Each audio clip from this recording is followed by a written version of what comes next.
Anthony Williams, 32, from Peterborough, has been charged with 10 counts of attempted murder, 1 count of actual bodily harm and 1 count of possession of a bladed article. And that's following a knife attack on a train in Cambridgeshire on Saturday. This is from the British Transport Police. So that news just in literally the last minute. Anthony Williams, 32, from Peterborough, been charged with 10 counts of attempted murder, 1 count of actual bodily harm and 1 count of possession of a bladed article. We've got the Transport Secretary now available, Heidi Alexander, on this one. Miss Alexander, you've heard that news that has just come in about that man being charged, Anthony Williams. Anything you'd like to say? Well, I would like to thank the efforts of the British Transport Police over the last 40 hours because they've worked at speed and have been in discussions with the Crown Prosecution Service, and I'm pleased to see that these charges have now been brought. I would also like to start by thanking the onboard train crew, the driver, the emergency services, the police, and also some of the passengers whose response on Saturday night demonstrated some incredible bravery, some incredible presence of mind. In particular, I would like to extend my best wishes to the family of the LNER staff member who is critically ill in hospital this morning. I'm told he's in a critical but stable condition. That individual went to work on Saturday morning in order just to do his job, and he ended his shift as a hero. And I have spoken to people who have reviewed the CCTV footage from the train. He literally put himself in harm's way to protect passengers, and I have no doubt that there are people alive today who wouldn't be had he not done what he did. And so on behalf of the government, and I suspect on behalf of the British people, I'd like to extend my gratitude to him for everything that he did. Yeah, incredible bravery there. Just such a horrific incident, and conversations this morning about whether we should see airport-style security at train stations to stop an attack like this happening again. Or do we need to change the law to allow people to use pepper spray to defend themselves? So I'm not convinced that airport-style security is the right response to this horrific incident. Thankfully, incidents like this on the rail network are very, very rare. We are increasing the patrols of the British Transport Police in visible locations at big stations in the next couple of days to provide reassurance. We're also investing in improvements to CCTV so that the British Transport Police can remotely access the video footage at stations that is captured by CCTV, and we want to make better use of facial recognition technology as well. When it comes to airport-style security, I think a lot of people realise that we've got thousands of railway stations across the country. When you think of your own local station, there will often be multiple entrances to that station and even more platforms.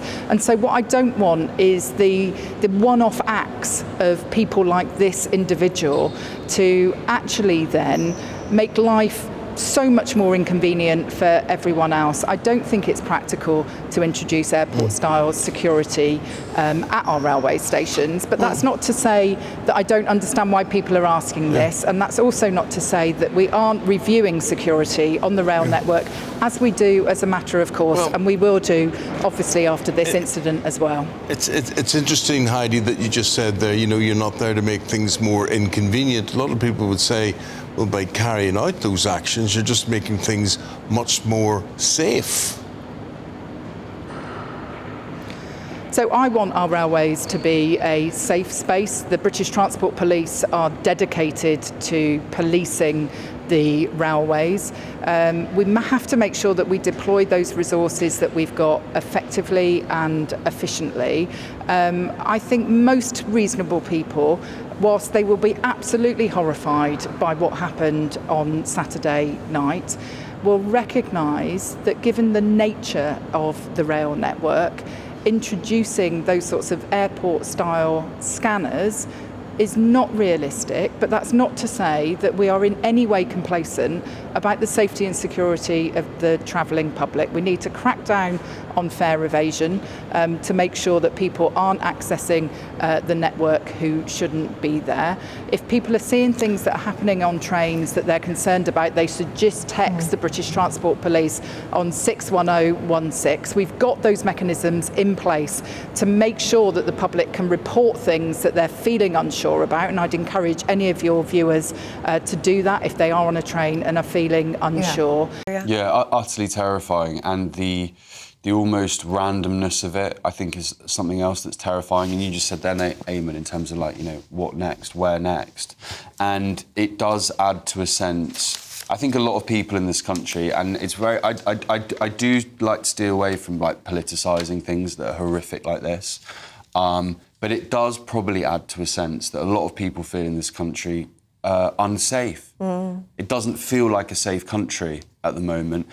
Was it ever? You know, is that always just, you know, a feeling and that concern? But I think things have got worse and things have changed, and sometimes there is a random violence that is under the surface a lot of the time, and a lot of people will be getting on public transport today and they will feel scared. Yeah. And that's not right. But what can you do to police that? I mean, if we're talking about random acts of violence, if we're you could put scanners on railway stations, for instance. I mean, there's lots of things I think, well, we can't do that because we're British and whatever it is. Put a scanner, detect a knife or a gun for anybody boarding a train. That's what I think. Yeah.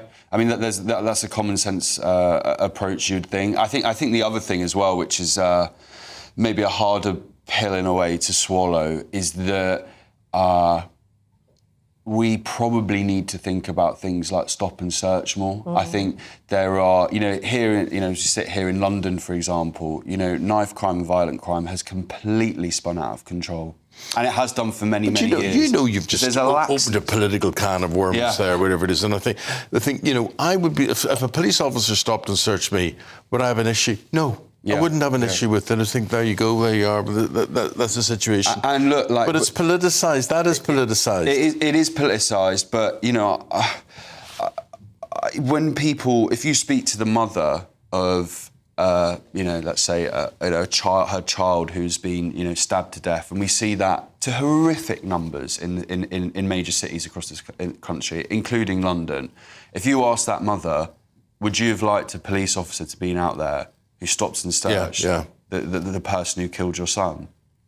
I mean, that's the end of it, as far as I'm aware. So I think we do need to be tougher. We do need things like stop and search. I think the problem with the scanning thing, if I was to just, is that it can, like, you're almost punishing, and I use that term loosely, those that you're inconveniencing, and for the bad apples, if you like. We all have to go. Law-abiding citizens who just want to get on with their life all have to suffer an inconvenience. Well, Oscar, I would say it's better than being dead. Well, I would agree. I just had to kind of give that devil's advocate. But I would agree. But how depressing.